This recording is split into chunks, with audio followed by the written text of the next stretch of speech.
Hi, I'm Josh Brown, and welcome to Breaking Away, brought to you by Orion Advisor Services. My guests today, the gentleman from Warren Street Wealth Advisors, Cary and Blake Street. Say hello. Hello. All Thank right. you for having us. So guys, I want to know about the story of your firm. You're a breakaway. You're a success story. You're based in Tustin, California. Right.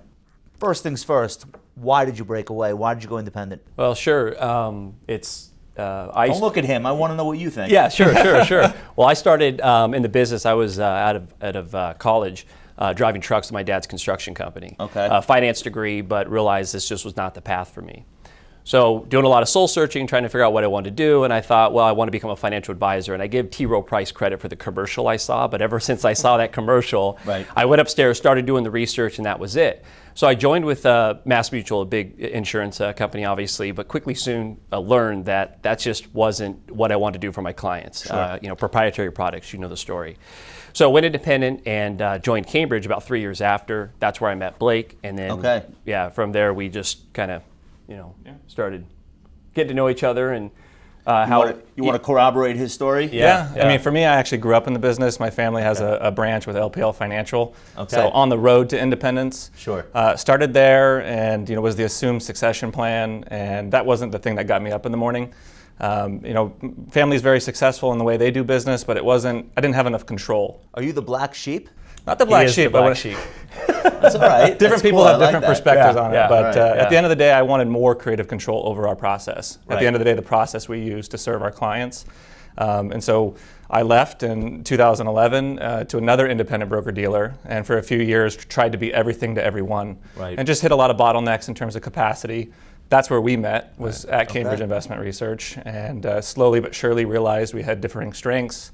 How could we synergize that? And 2 years ago in 2015 started our own RIA. Congratulations. Warren Street Wealth Yeah, Advisors. thank you. So what? All right. So walk me through the setup process. How hard was it to figure out the various components of how the business would work? Where will you be located? Who are the target clients?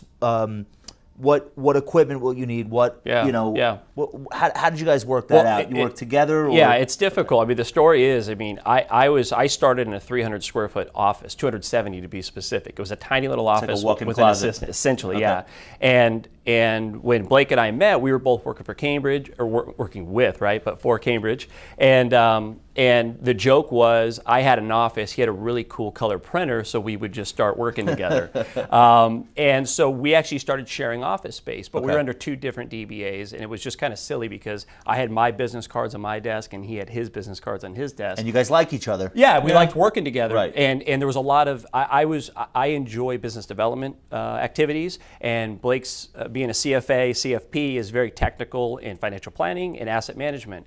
So, and at the time I was using third-party money managers, and so we said, hey, why don't we start doing what you do with what I do, and let's pair this together. So we rolled out a little mini TAMP inside of a BD, working together, me using his asset management platform. So guys, basically what they're saying is that Blake is the brains and Yes. Cary is the beauty. Yeah. I I don't know. Sitting next to you. So all right.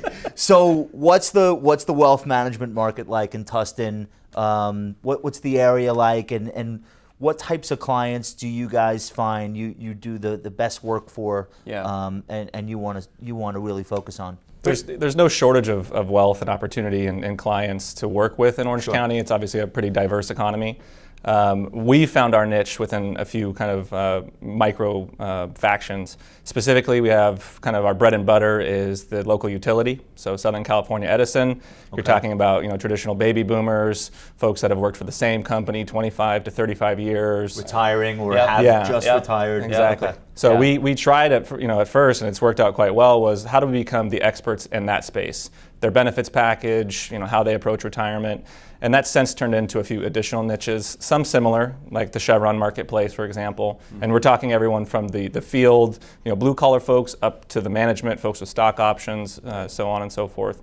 It's an interesting. So you've got like a segmented business, just in terms of what solutions will this group of clients need versus that client? And how can we harmonize it all? Right. So talk to me about your tech stack. What solutions are you guys using, and what do you find yourself relying the most on?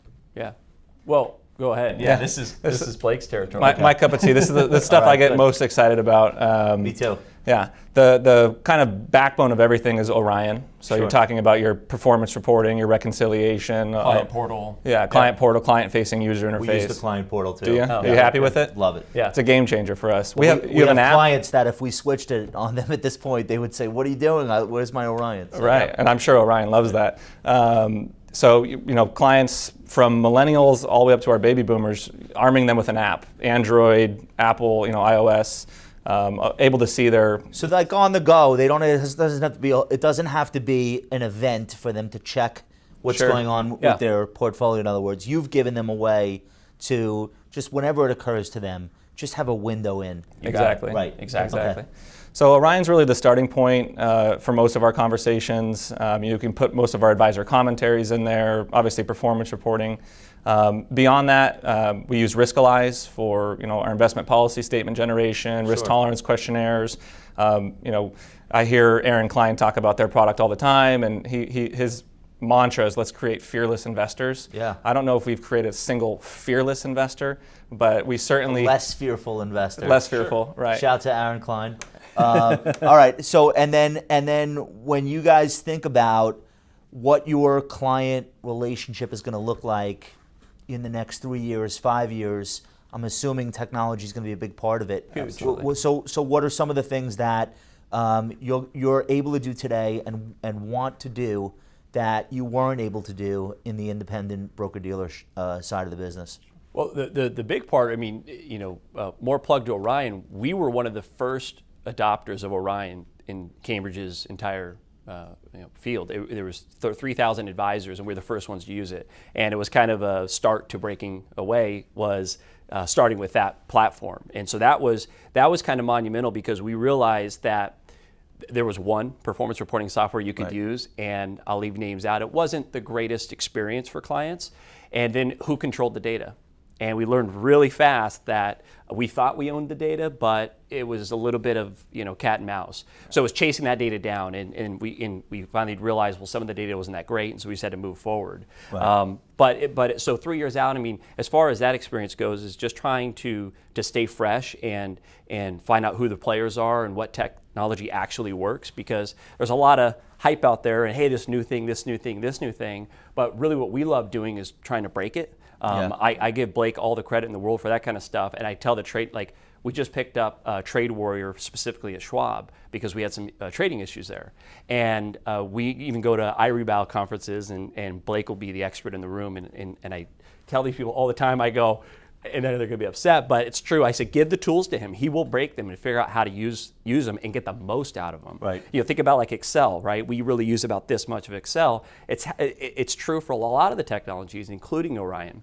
And so like one of the things we're really trying to do is just to make the most of those technologies, and then try to dumb it down, make it as simple and easy as possible for the client to use. So one of the things that stops advisors from breaking away. Well, there are many things, but one of the things as it pertains to technology, there's this idea that all of a sudden you're going to be without the tools that you once had, and you're going to end up settling for something in the open marketplace that is not customized to your business, et cetera. But most advisors I talk to, and I'd love to hear your take on this, they find it's the opposite. They find that technology vendors in today's day and age are willing to customize or help you figure out how to use things, and you almost end up with more options than you could ever ask for. Right.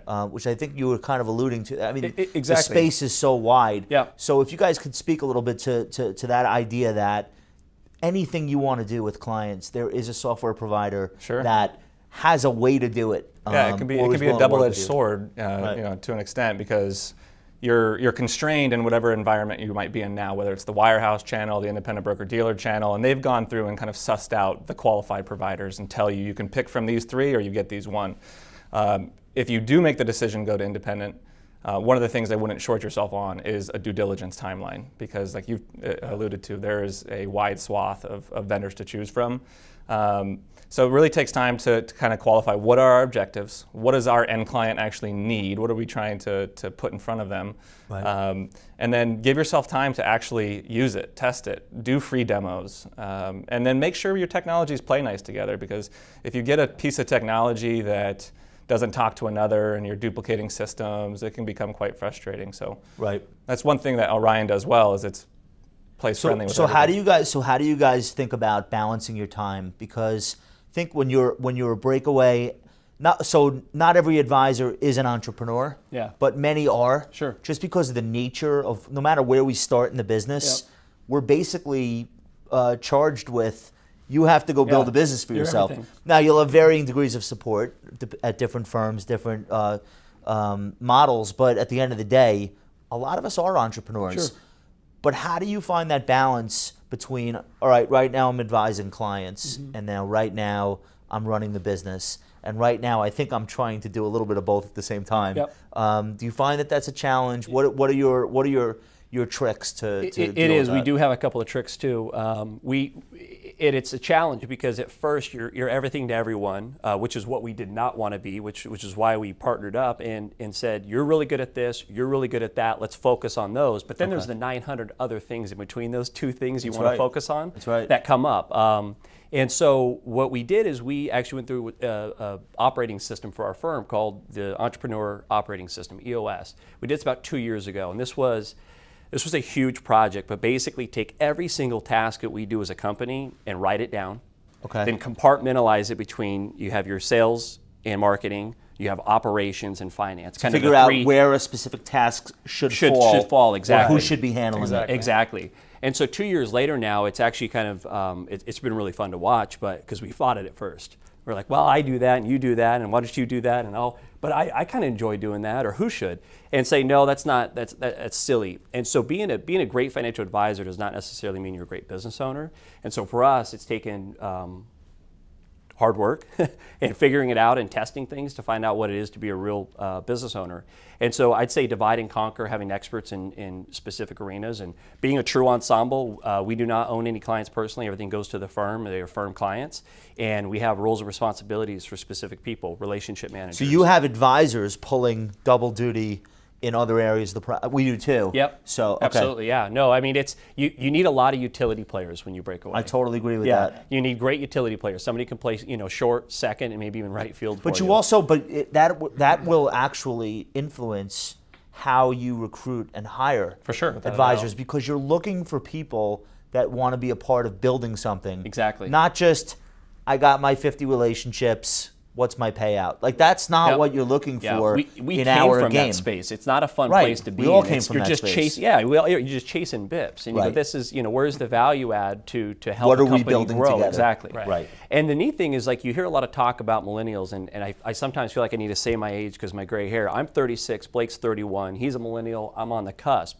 We've hired 2 millennials recently, in their early to mid 20s. And they love being part of something where they say, here's what you have to get done. We're a small team. We're growing fast. And this myth that's out there that millennials don't know how to work is garbage. Right. They do. But what's your avocado bill, like on a monthly basis? Right, $30. All right, Yeah. not terrible. Yeah. I have millennials. Listen, I have millennials. I love my millennials. You have some good ones. Sure, You have some sure. good ones. Yeah. We bonus them with LaCroix, so it's NBD. And they're happy. All right, And they're listen, happy. I want to get into a little bit of client stuff. Yeah. So on a let's say on a weekly basis, on a monthly basis, how much of your time is spent with clients versus like running the firm? I know you have other advisors, and probably most of the time they're client facing. Sure. Yep. Do you guys feel ever that you're not spending enough time on that side of the business, or have you figured out the right balance so that the firm runs for the benefit of the clients and the clients also still feel that connection with you? Yeah, Blake and I still each manage about 50 to 60 households apiece, and we would like to pare that down someday in the future. But realistically, that's just what it takes to get it done. And where we'll grow, the widest as far as a firm is relationship managers, and we want dedicated, really, really good relationship Whose sole managers focus is whose taking care of the sole focus client. on taking care, best interest Love it. of the client, Right. best interest of the client. And so we we every once in a while we have to onboard a new household, and that's fine. We do it because we're still flexible enough to where we can. But in the future, where we see us growing to 1,000 households, that's our firm's goal. 1,000 households in 10 years, we see it's just going to be relationship managers. I mean, we're going to add to trading, we're going to add to business development, we're going to add to compliance, but really that's going to be the widest addition to the company and the team. But as far as Do you think you can do 1,000 households with the staff you have now? no way. No chance.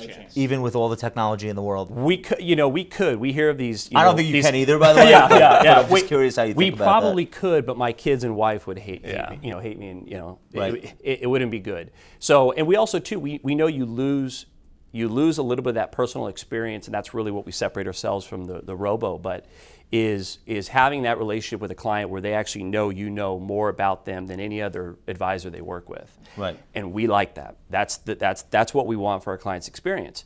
And so I don't know if that's 80 households per RM or if it's 150, but it's somewhere in that window. It's not 800 or 900. It can't be. Can't be. Can't be. It's impossible. Right. So, any thoughts to geographic expansion, or at this stage in the game, you can control things locally. Yeah. You can keep the quality where you want it, and that's Right, and in investing, you hear a lot about people talking about having filters in terms of Yeah. investment selection. We have a same type of construct or filter when it comes to people selection. Okay. We're going to say no to 100 people before we say yes to one in terms of a partner and an advisor.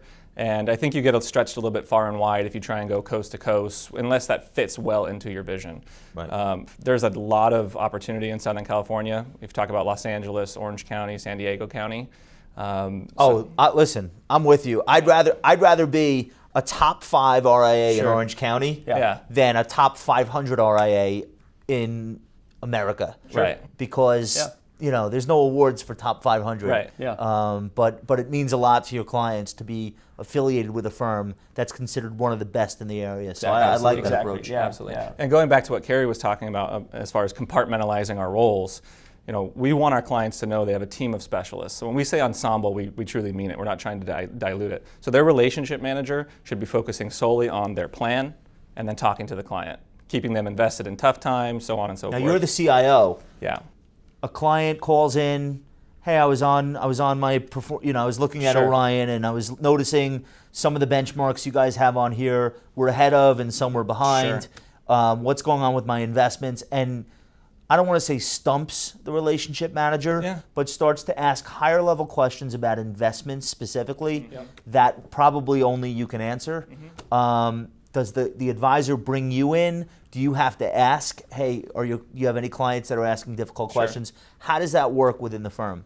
A little bit of both. Okay. I'd say probably 75 to 80% of the time, the relationship manager is able to satisfy the question or the concern. That's good. That means you're training well. And Yeah, you're, I don't know about that. you're Maybe- working on education. Yeah, Right. absolutely. Okay. Doing our best. But there are cases, certainly we've had a small energy stake that we've been building. That's probably the one that's creating the most heartburn within our firm. And so a client calls and wants to know, not only why do we hold it, but why have we been adding to it? Right. Usually I'll step in, but I'll also allow the relationship managers to shadow me during that conversation. So eventually, maybe it comes up again the next week, they're able to kind of take it from there. Right. I don't want to be the only cook in the kitchen. That's not the vision that we have. I want to build the investment team to scale and to be able to support 10 to 15 relationship managers over time. So I won't be the only one having to go into that support role forever. Right. Okay, so let's talk a little bit about compliance. Obviously, this is going to be the sexy part of today's show. Yeah. So how do you guys think about obviously the importance of compliance? We'll all agree. Sure. We all want to build businesses that are enduring, and right. Yep. We want clients to have confidence, but what's the balance of, service providers and legal advice, and how do you figure all that out when you're first breaking away and starting a firm? Well, first I want to say is one thing is that a lot of advisors who know that we've broken away that we used to work with either prior firms, they call and they say, what's it like? Well, how's it going? Right, and one of the things that's never talked about is compliance. And it's a huge part of what we do.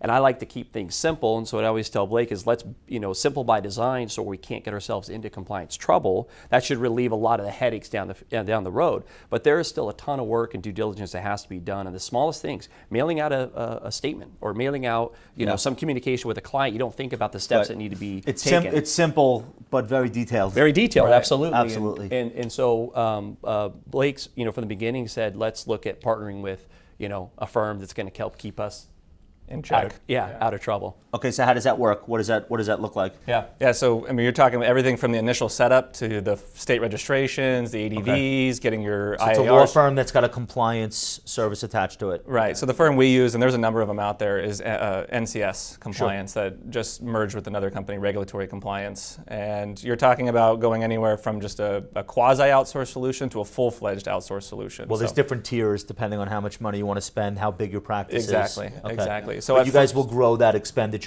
as you and have we to. are, Exactly, yeah. Because we don't want to become compliance Well, experts. you will whether you want to or not. Right, when I yeah. say you'll grow that expenditure, Sure, it's I going mean to happen. inevitably. Yes. Right. So you're also looking at the chief compliance officer. It's the least favorite hat I own, and so the more I can offload of that stuff, obviously without losing internal control, and quality control is important. So at 1,000 households, in-house compliance personnel will Yes. be obviously, A must. a must. Yeah. Without and a maybe doubt. even before that. Yeah. Okay. We've even kicked the tires on it recently because Okay. we talk about compartmentalizing roles. We're willing to spend money to grow. So how can we kind of delegate and elevate ourselves up to more important things that we should be focusing on? And then compliance, the bigger you get, the more complex it gets. We thankfully have a very simplified story as far as all clients come in, they own the same investments, just different proportions based on risk tolerance. We don't have 50 different advisors doing things 50 different ways. You're not running hedge funds. Correct. You don't have separate accounts of people doing their own trades. Right. These are all the things that we have to avoid if we want to scale. Yep. And by the way, they're bad for the client. Yeah. So- It's nice when it works. so the that's best the- interest that's for the what it all client comes and back also to. for your business. Totally with you. Yeah. The proposal process. Sure. Are you getting software involved? The before even onboarding, right? So if you're at a wirehouse, let's say, or you're at a big insurance company, they'll put a stack of things on your desk that are their materials, and Right. no one's paying attention to them, but they just like that it's there. Yeah. When you've started your own thing, you kind of have to come up with your own materials. Of Yep. course, you have to be compliant. Yep. Right. But you're probably not doing stacks because you already know this is a joke. This is marketing. Yep. So what are you guys able to get away with in terms of using technology instead of cardboard boxes filled with things? And what do you find to be effective? Yeah, well, first, starting on the basics is you gotta define what your culture and brand's gonna look like, and what's your mission, vision, and all those things we've heard 1,000 times. You just need to do them. You sit down around a table and come up with them, and then that'll help you decide as far as what the story is you want to send out there to prospective clients and clients. And so once that's laid out, please don't try to do your own logo. Go out there, and so we got a small boutique firm. Right. And Spend some money. Spend some money, right, and have With some you. professionals do it. Right. And we use this company in Fullerton, California called DSYL. Been working with them for years. They're great. And woman-owned operation. They're the artsies that you want handling Right. your marketing material. Totally. And they do great. And so they helped us with a ton of stuff. And then we kind of come up with the creative direction as far as where we want to go with it. What's And the then message? what's the message? What's and the then we piece imagery? out. Yeah, exactly. Okay. And so one of the biggest things we do as far as printing materials is we just came up with a real simple client folder. So when we do print stuff for those clients, You put put it stuff in the folder. Yeah, and they have something nice Take to away. hang on to. That's hot. It's a big deal in a digital world. Nobody wants a tote bag. Yeah, nobody No. wants it. Yeah, so Everyone exactly. has the umbrellas, the golf balls. It's enough So already. so Old those school. little folders, and then everything else we do is we try to be as green as possible and go digital. Right. So email, and all the social medias you can get your hands. You walking on. clients through any presentations on? You mentioned putting out materials to existing clients Yep. through Orion. Yep. Right. That way, it's a secure gateway. Yep. They have to log in. They can get. Yeah. If you put out a PDF on the markets or on whatever, you doing any of that even before they become clients, or does that get a little bit trickier? It gets a little bit. Yeah, we're lucky in the sense that most of the folks we onboard aren't wanting to get into the weeds. They've met us, they've gone through a few discovery meetings, and they've made a Right. decision to move forward. Maybe 10%, 15% of the time, they ask for something tangible. But you're not doing 300 slides for these people. Absolutely because it's not. not what you're No. what you're offering is good advice Yep. Right. and Yeah. good asset management. Right. So you don't have to show them. Yeah. Yeah. In new clients, we've been doing a lot of events, and we do physical events, and we'll do 2 a month. And we'll go out to locations where we know people are, host a dinner, and give a presentation. And then when they come in, they kind of know the story already. And then what we've done lately, which has been real nice, is we've converted that all to webinar. So now the client's on demand. They go, hey, I heard about your story. I'd like to learn a little bit more. I couldn't attend. I can't make it at 4 on a Wednesday. Nobody but can ever make it to anything. Nobody can by ever the way. make it to any of those, right? You get 19 people that are interested and 6 that show up, which is a good turnout. But realistically, why not send it to 2,000 people and let the 50 or so who are really interested watch it? Totally with you. Yeah, and so we've been able to do that, to digitize that process, which has been good. But we still do both.